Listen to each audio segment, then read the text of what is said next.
Ephesians 6:1, part 2. Let's start from the beginning. Let's review. Children, obey your parents in the Lord, for this is right. Ephesians 6:1. Well, last week, of course, what part did we learn?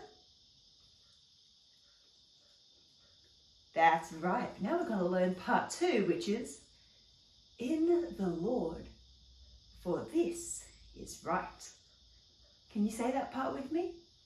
In the Lord, for this is right. Well, what does that mean? Well, part 2 of Ephesians 6:1 is very, very important because the Bible tells us we must obey our parents, but it gives us an extra little thing. It says we need to obey our parents in the Lord. Well, what does that mean, in the Lord?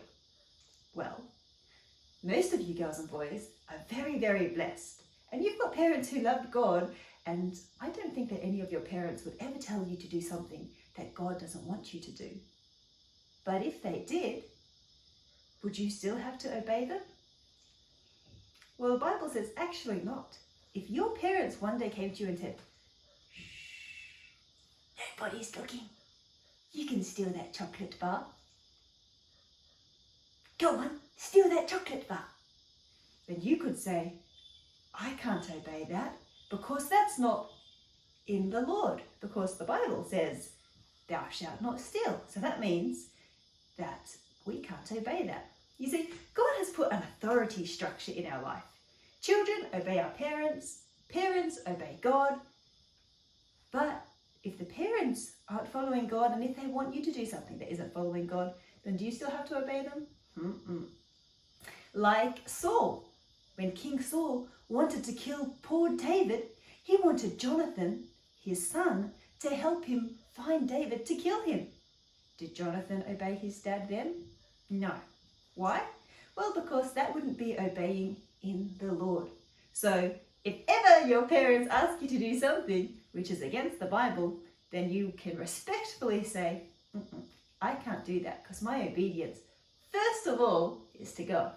Okay, let's go through one more time. 1, 2, 3. Children, obey your parents in the Lord, for this is right. Ephesians 6:1. So a few questions. If Mummy or Daddy asked you to take something from the shops and you obey them, is that right? No, that's right. It's not right. But if Daddy or Mummy asks you to help your little brother to pack away his toys or to share and you obey them, is that right? Yes, it is. God has given us parents to help us to learn more about Him, to help us be wise, and God has put them in charge of our lives. So, children, obey your parents in the Lord, for this is right. Ephesians 6:1.